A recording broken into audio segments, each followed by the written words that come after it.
अस्सलामुअलैकुम, welcome back to my YouTube channel. Hope so you all will be fine. आज जो हम लोग चैप्टर डिस्कस करेंगे वो है एविडेंस बेस्ड फिज़ियोथेरेपी का चैप्टर नंबर 1, जो कि है evidence based physiotherapy what, why and how. Chapter start करने से पहले मैं सबसे यही रिक्वेस्ट करूँगी कि जिन्होंने चैनल मेरा अभी तक सब्सक्राइब नहीं किया वो जल्दी से जाके जो है वो सब्सक्राइब करें और साथ में दिए हुए बेल आइकन के बटन को प्रेस कर दें ताकि मेरी नई हर आने वाली वीडियो आप तक ईज़िली पहुंच सके।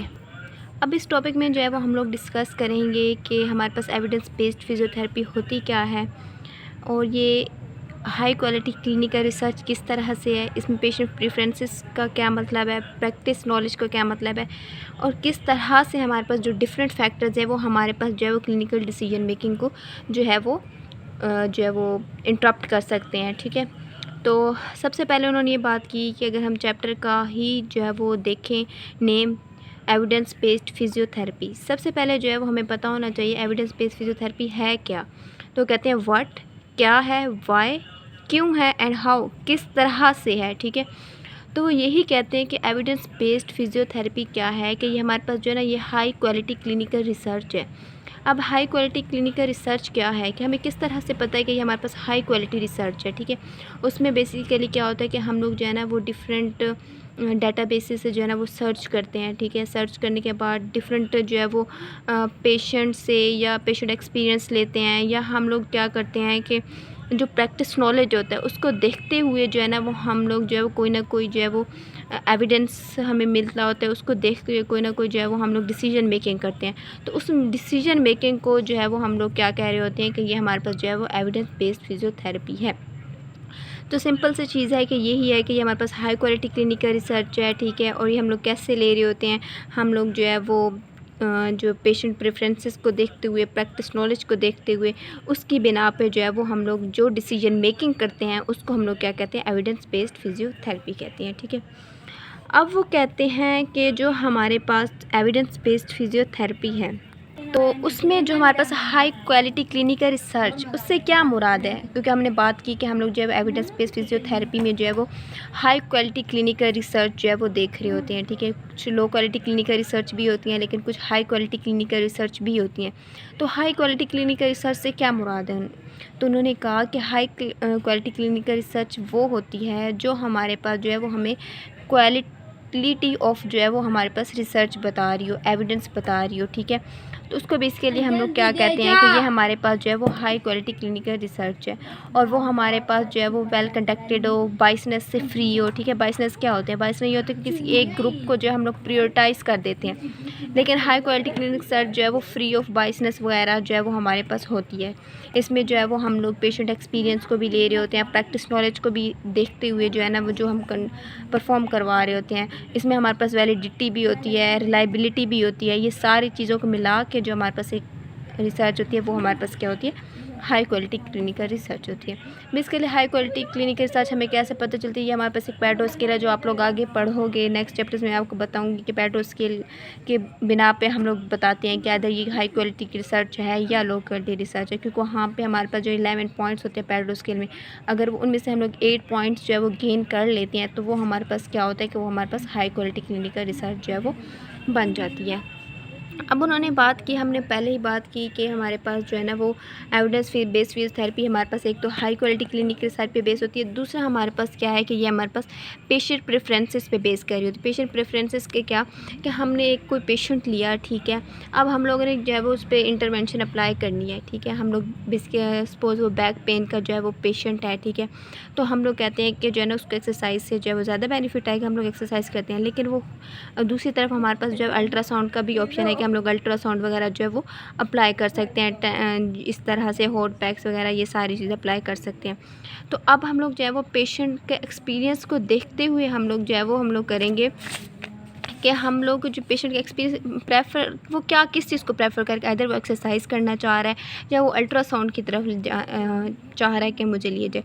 तो इसी तरह फिर जो है वो हम लोग जो है वो इसका जो पेशेंट है उसका भी जो है वो कंट्रीब्यूशन ले रहे होते हैं, और उसकी जो कंट्रीब्यूशन है, जो इसकी प्रेफरेंसेस है, उसको जो है वो हम प्रायोरिटाइज़ करते हैं। ठीक है, और उसको जो है हम लोग डिसीजन मेकिंग में जो है वो हम लोग ला रहे होते हैं कि तुम भी जो है वो बताओ क्या है, तो तुमने ये इंटरवेंशन लेनी है या ये इंटरवेंशन लेनी है।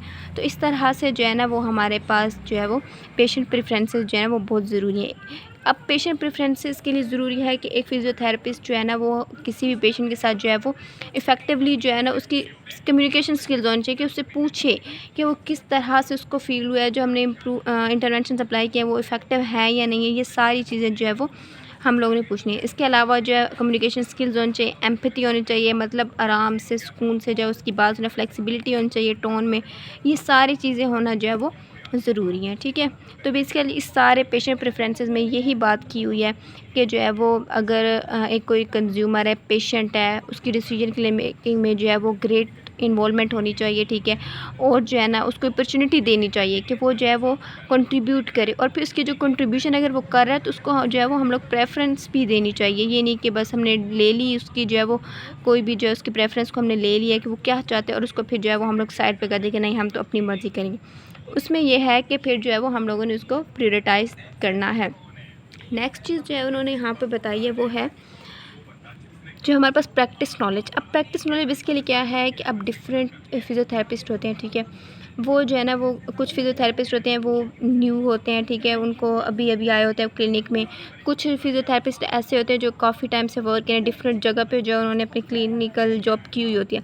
तो वो डिफरेंट पेशेंट्स को मैनी टाइम्स जो है ना एक सेम कंडीशन को मैनी टाइम्स भी जो है वो ट्रीट कर चुके होते हैं, और एक न्यू कंडीशंस को भी जो है ना वो ट्रीट कर रहे होते हैं, ठीक है। तो इस तरह से उनके पास जो है ना वो नॉलेज होता है कि ये इंटरवेंशन उन पे जो है वो ज़्यादा सूट करेगी, ये चीज़ उनको ज़्यादा सूट करेगी। अगर ये इंटरवेंशन हम इस पे अप्लाई करेंगे तो हमारे पास जो है ना ये साइड इफ़ेक्ट आएगा, ये बेनिफिट आएंगे। तो इस तरह हमारे पास जो है ना वो प्रैक्टिस नॉलेज हमारे पास जो है ना वो बहुत ज़रूरी है, ठीक है। फिर उन्होंने यहाँ पे हमें जो है ना वो एक एग्जांपल दी हुई है कि कुछ हमारे पेशेंट अपर एक्सट्रीमिटी कास्टिंग, ठीक है। अब हमारे पास क्या है कि कोई पेशेंट है अपर एक्सट्रीमिटी का, इनकेस अगर उसको जो है ना वो कोई फ्रैक्चर हो गया तो उसकी हमने जो है ना वो कास्टिंग करनी है, ठीक है। अब इसके लिए कास्टिंग हमारे पास क्या है कि वो हमारी जो रेंज ऑफ मोशन है, ठीक है, वो इंक्रीज़ कर देती है, ठीक है। अब लेकिन कुछ हमारे पास क्या है कि पेशेंट्स ऐसे होते हैं वो कहते हैं कि हमने कास्टिंग नहीं की, हमें रोटेशन प्रोवाइड करिए। तो फिजियोथेरेपिस्ट के पास जो अल्टरनेट जो है इंटरवेंशन होनी चाहिए। तो अब ये जो हमारे पास है अल्टरनेटिव, वो सिर्फ वही जो हमारे पास जो है वो जिनके पास नॉलेज होगा, जिनके पास एक्सपीरियंस होगा, उन्हीं के पास होगी। तो इसी तरह से जो है ना वो हमारे पास प्रैक्टिस नॉलेज जो है वो बहुत ज़्यादा जो है ना वो इन्वॉल्वमेंट जो है वो दिखा रहा होता है किसी भी डिसीजन मेकिंग में। नेक्स्ट हमारे पास आते हैं एडिशनल फैक्टर्स। अब एडिशनल फैक्टर्स हमारे पास किस तरह से क्लिनिकल डिसीजन मेकिंग को जो है वो इफ़ेक्ट कर रहे होते हैं। तो उन्होंने यही बात की, एक तो हमने बात की पेशेंट प्रेफरेंसेस जो है वो बहुत ज़रूरी होते हैं, हाई क्वालिटी क्लिनिकल रिसर्च होनी चाहिए, प्रैक्टिस नॉलेज होनी चाहिए। लेकिन कुछ और भी फैक्टर्स आते हैं। उनमें सबसे पहले क्या है कि हमारे पास जो है ना वो पहली प्रॉब्लम जो हमारे पास आ रही होती है, ठीक है, वो है कि large amount of staff time और expensive pieces of equipment. Large amount of staff time में ये होता है कि हमें जो है बहुत ज़्यादा टाइम रिक्वायर्ड होता है, मतलब लॉन्ग प्रोसीजर होता है समटाइम्स, मतलब कि फॉलो अप टाइम जो है वो ज़्यादा होता है। तो कुछ लोग जो है ना वो क्या करते हैं कि जो है वो ड्रॉप आउट हो जाते हैं। तो इस तरह से जो है ना वो फिर जो है वो टाइम की जो है ना वो कमी की वजह से, या हमारे पास कुछ इक्विपमेंट्स जो है वो बहुत ज़्यादा एक्सपेंसिव होते हैं जिसकी वजह से वो हम लोग अप्लाई नहीं कर रहे होते। तो इस ये भी हमारे पास जो है डिसीजन मेकिंग में जो है इंटरप्ट कर रहे होते हैं, ठीक है। और दूसरी बात सेकंड जो मोस्ट इंपॉर्टेंट ये है कि हमारे पास जो स्किल ऑफ फिजियोथेरेपिस्ट जो मैटर कर रही है, कि अगर इनकेस जो भी हमने डिसीजन मेकिंग करनी है, ठीक है, एक एक्सपीरियंस फिजियोथेरेपिस्ट है वो इजीली जो है ना वो अपना डिसीजन बताएगा कि ये करना चाहिए, ये करना चाहिए, ठीक है, ये हमें ट्रीटमेंट जो है वो प्रोवाइड कर देना चाहिए। लेकिन इनकेस अगर जो हमारे पास फिजियोथेरेपिस्ट है, ठीक है, वो हमारे पास जो है वो कॉम्पिटेंट ही नहीं है, उसको पता ही नहीं है कि किस तरह से काम करना है, उसके अंदर एबिलिटी ही नहीं है कि किस तरह से काम जो टास्क को परफॉर्म करना है सेफली या इफ़ेक्टिवली, तो उसको नहीं पता, तो फिर हमें जो है ना वो किसी और जो हमारे पास फिजियोथेरेपिस्ट है उसके पास जो है ना उसको भेजना पड़ेगा।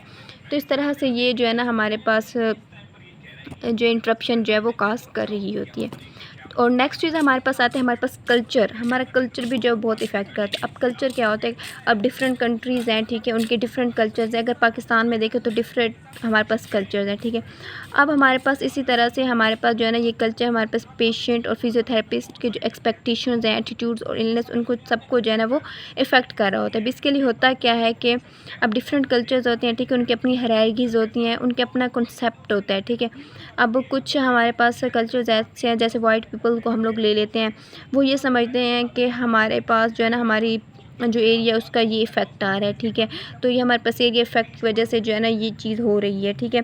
और कुछ हमारे पास जो है वो ये चीज़ देख रहे होते हैं कि अगर हम अपने उसकी बात करें तो उसमें भी हमारे पास जो है एक पर्टिकुलर कल्चर होता है, इकोनॉमिक और पॉलिटिकल जो कॉन्टेक्स्ट आ जाता है, जिसकी वजह से हमारे पास जो है ना वो चेंजेस आ रही होती है। और एक बैकग्राउंड जो है ना वो पेशेंट का वो भी बहुत ज़्यादा जो है वो मैटर कर रहा होता है, ठीक है, इस चीज़ में। तो इस तरह से हमारे पास जो है ना वो कल्चर भी जो है वो बहुत मैटर कर रहा है। फिर नेक्स्ट यहाँ पे उन्होंने बात की कि हमारे पास एविडेंस बेस्ड फिजियोथेरेपी इंपॉर्टेंट क्यों है, कि क्यों हम लोग जो है ना वो एक हाई क्वालिटी क्लिनिकल रिसर्च और पेशेंट प्रेफरेंसेस और जो है वो हमारे पास एक्सपर्ट ओपिनियन प्रैक्टिस नॉलेज को जो है वो हम लोग डिसीजन मेकिंग में इन्वॉल्व कर रहे होते हैं। तो उन्होंने बात किया है कि पेशेंट्स के लिए इसलिए इंपॉर्टेंट है कि ये हमारे पास एक तो हमारे पास जो है ना वो हाई क्वालिटी क्लिनिकल रिसर्च होती है और ये हमारे पास सेवर भी होती है, इफेक्टिव भी होती है, क्योंकि बहुत तरह से जो है ना इस पर रिसर्च की गई होती है। फिर उसके बाद जो है ना ये कोई ना कोई इंटरवेंशन सेलेक्ट की जाती है। तो इस तरह से ये हमारे पास सेवर भी होती है, इफेक्टिव भी होती है। और दूसरी बात ये की है कि हमारे डिफरेंट पेशेंट्स थे वो पूछ रहे होते हैं कि हमारे पास इधर मतलब हमने इंटरवेंशन अप्लाई करें उससे पहले ये पूछ रहे होते हैं कि अदर ये हमारे पास इंटरवेंशन जो है हमारे पास इफेक्टिव है नहीं है, उसके रिलेटेड इन्फॉर्मेशन पूछते हैं, या अपनी जो डिजीज़ है उसके रिलेटेड इन्फॉर्मेशन जो है वो पूछते हैं, ठीक है। तो समटाइम्स हमारे कुछ पेशेंट्स आते हैं वो पहले से जो है ना उन्होंने नेट से जो है ना वो सर्च आउट किया होता है कि ये कंडीशन है, उसके पास सारी इन्फॉर्मेशन होती है। अब क्या होता है कि हम लोग को ये चाहिए कि जो उनके पास इन्फॉर्मेशन है वो हमारे साथ जो है ना वो हमारी डिसीजन मेकिंग में जो है वो इन्वॉल्व अपनी जो है वो उनके पास इन्फॉर्मेशन करें, ताकि जो है ना इस तरह से जो है ना वो असिस्टेंस होगी कोई भी हमारे पास जो है ना वो हाई क्वालिटी क्लिनिकल रिसर्च को जो है वो आइडेंटिफाई करने के लिए, ठीक है। तो फिर इस तरह से हमारे पास जो है ना पेशेंट के लिए जो है वो ज़रूरी है। इस तरह से मतलब डिफरेंट वेबसाइट्स होती हैं जहाँ से जो पेशेंट्स इंफॉर्मेशन ले रहे होते हैं, कुछ सही भी होती हैं, रिलायबल होती है, लेकिन कुछ सही नहीं होती। तो इसी वजह से जो है ना वो एक बार डिस्कस करना जो है वो ज़रूरी होता है। नेक्स्ट हमारे पास फिजियोथेरेपिस्ट। अब फिजियोथेरेपिस्ट के लिए हमारे पास जो है वो क्यों ज़रूरी है एविडेंस बेस्ड फिजियोथेरेपी, ये इसलिए ज़रूरी है क्योंकि कुछ हमारे पास न्यू प्रैक्टिशनर्स होते हैं, ठीक है। अब उनको नहीं पता होता कि ये हमारे पास चीज़ इफेक्टिव है नहीं है, ठीक है। तो ये हमारे पास जो है ना एक क्वेश्चनेबल क्लेम होता है किसी भी प्रोफेशनल के लिए, क्योंकि उनको नहीं पता कि हम लोग इधर इफेक्टिव जो है इंटरवेंशन अप्लाई कर रहे हैं या हम लोग जो है वो इफेक्टिव इंटरवेंशन अप्लाई नहीं कर रहे। तो इसी तरह से फिर जो है ना वो इनके लिए बहुत ज़रूरी है। और दूसरी बात यह है कि हमारे पास जो डिफरेंट कंट्रीज में फिजियोथेरेपिस्ट जो है वो अब ऑटोनमस और सेमी ऑटोनमस जो है ना वो हेल्थ प्रोफेशनल्स हैं, मतलब कि इंडिपेंडेंटली वर्क कर रहे हैं। अगर वो इंडिपेंडेंटली वर्क कर रहे हैं तो उनकी ये रिस्पॉन्सिबिलिटी होनी चाहिए कि वो हमारे पास सबसे पहले एक्यूरेट डायग्नोसिस बनाएं। अब जब डायग्नोसिस बनाएंगे तो तभी जो है ना वो कोई ना कोई प्रोग्नोसिस बनाएंगे कि हम लोगों ने हमारा प्लान ऑफ केयर क्या है, उसके अबाउट उसको जो है वो बेनिफिट्स का पता होगा कि हम ये इंटरवेंशन अपनाएं, उसके हार्म्स रिस्क ऑफ इंटरवेंशन के बारे में जो है वो सारा पता होगा। फिर नेक्स्ट हमारे पास है for funders of physiotherapy service, कि इनके लिए भाई किस तरह से इंपॉर्टेंट। अब डिफरेंट जो हमारे पास फंड रेजिंग कंपनी होती है वो फिजियोथेरेपी जो होते हैं उनकी जो हेल्प आउट कर रहे होते हैं पॉलिसी मेकिंग में, मतलब ये स्टेक होल्डर्स होते हैं जो हेल्प आउट कर रहे होते हैं किस तरह से हेल्थ सर्विसेज जो है वो प्रोवाइड करनी है, policy makers, management, purchase of health services, ये सारी चीज़ें ये जो हमारे पास है ना डिसीजन मेकिंग में जो हमारे पास जो है हेल्प आउट कर रही होती हैं। तो ये था बेसिकली आज का हमारा जो है ना वो चैप्टर।